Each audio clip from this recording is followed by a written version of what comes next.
गाना कितना लोग सुन ले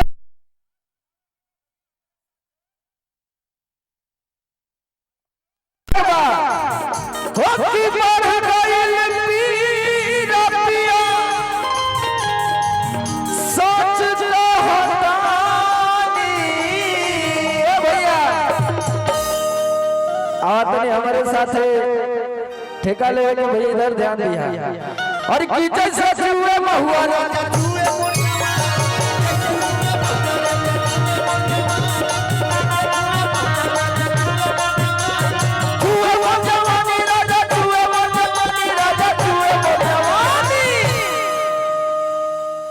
रउआ सुनने वाली कि ना ये गाना सुनने वाली तो वही वाला लगाए ना चला अरे चूहे मोर जवानी राजा चूहे मोर जवानी राजा चूहे मोर जवानी तब तू ना सुन ले हुआ ना सुनने वाला अब जाइए तो सुन लिया अरे बाबा क्या बात है क्या नाम है बेटा बाबू ये देखिए बाबू की तरफ से प्यार तो भैया कैसे छुई जवानी और की हाय रे करमिया छोड़ा दे पानी हाय रे करमिया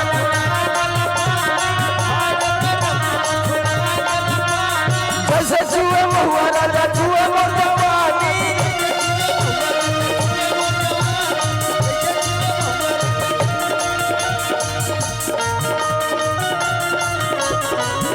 रागत जान सैया भगत से निकाल सैया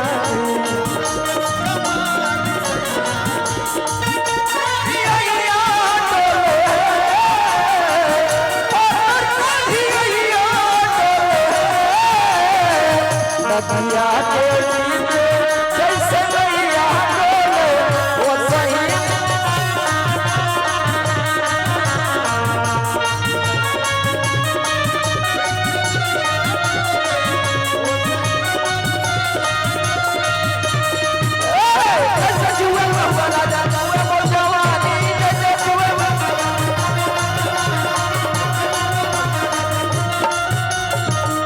और देखिए आज इन लोगों को बता दें कि भोजपुरी में ठेका कैसन कैसन होला चला अरे चूहे वो जवानी राजा चूहे वो जवानी राजा चूहे वो जवानी वाह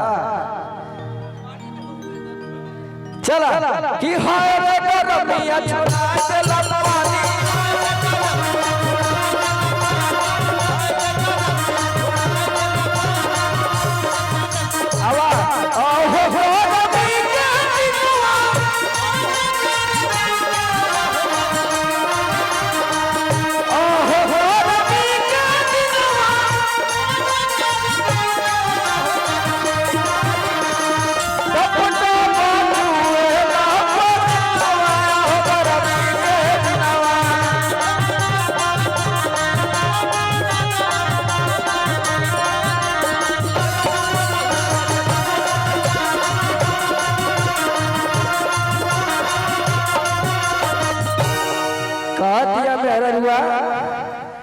कि चैती बयरिया मचैलो तबाही और लस लस देह करे आवेला जमाही लस लस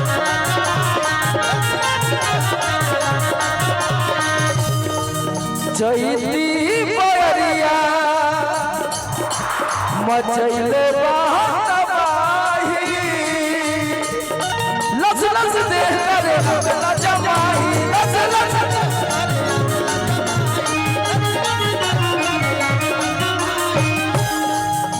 कैसे जाके दुख ए राजा हम बखानी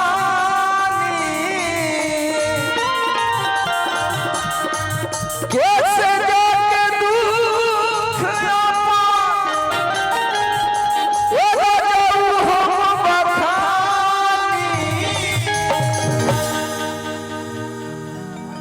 भैया आगे का कुर्सी, अच्छा आगे की कुर्सी मेहमान लोगों के लिए जो भी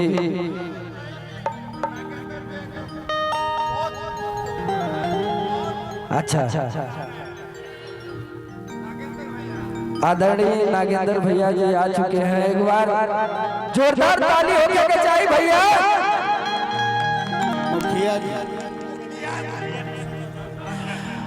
मुखिया जी या मुखिया संघ के अध्यक्ष भी हैं। तो ऐसे बड़ी सौभाग्य की बात का जब अध्यक्ष जी हमने के साथ ही बानी कहो भैया। हाँ पोता के मुंडन बना। छठिया सॉरी छठिया तो अब हम तो वो गुण गाइला ना का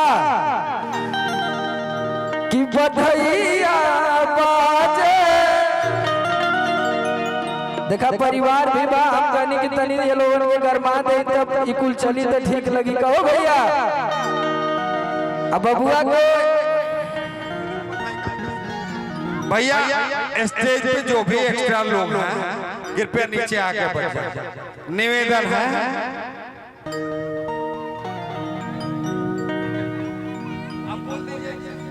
हाँ एक्स्ट्रा लोग जो हैं वो या तो बैठ जाए भैया या तो सामने आ जाए। चला कि बधैया बाजे। अब छठियार है तो तनी हो कुल हम गा ले अपन दुकानदारी भी तो देखे के हमके सही कि ना भाई का हो थोड़ा दुकानदारियों चले के चाहिए कि ना। उतना दूर से आए हम 300 किलोमीटर से तो समझ सकत हुआ कि नहीं। हाँ ना चला कि बधैया बाजे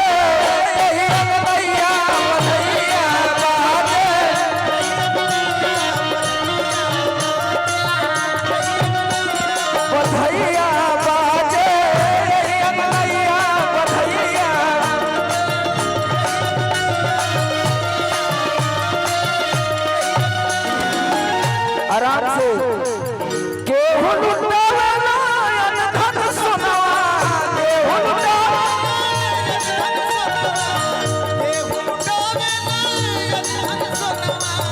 और देखिए आदरणीय नागेंद्र भैया जी मुखिया संघ अध्यक्ष जी की तरफ से बहुत सारा आशीर्वाद कहे के बाद केहू लुटावे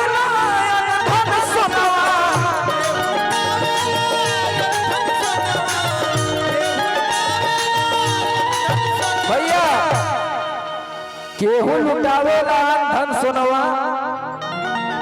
देखा केहू लुटावे रुपैया बधैया बाजे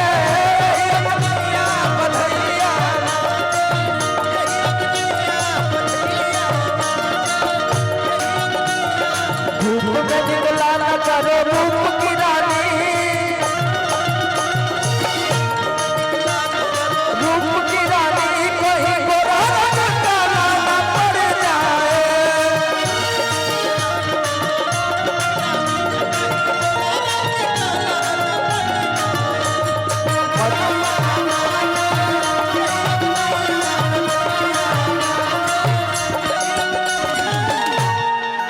और कैसे बाजेला मम्मी लुटावली अनधन सोनवा।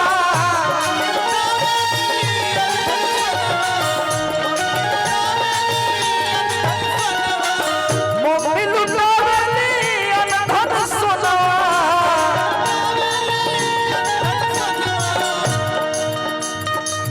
मम्मी लुटावली अनधन सोनवा। भैया भैया कि मम्मी लुटावली अनधन सोनवा। अब पापा लुटावे रुपैया बधैया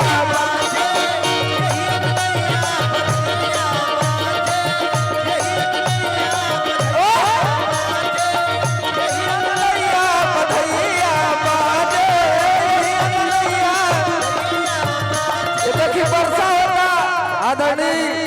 अध्यक्ष नागेंद्र भैया के तरफ से बधाइया बाजे बधाइया बधाइया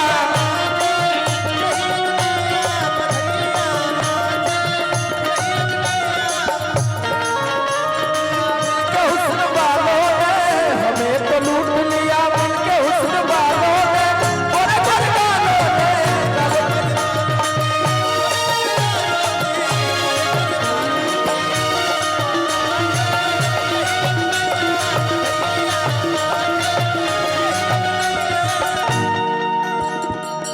लेकिन एगो और छोट का सोहर और सुनाई बड़ा प्यारा सोहर बा 2-3 साल पहले हम वो गाना के गौले रहने माई बहन सब लोग परिवार के बैठल बा तो वो गाना के गांव में गावल जाला कैसे गावल जाला कि चांदी के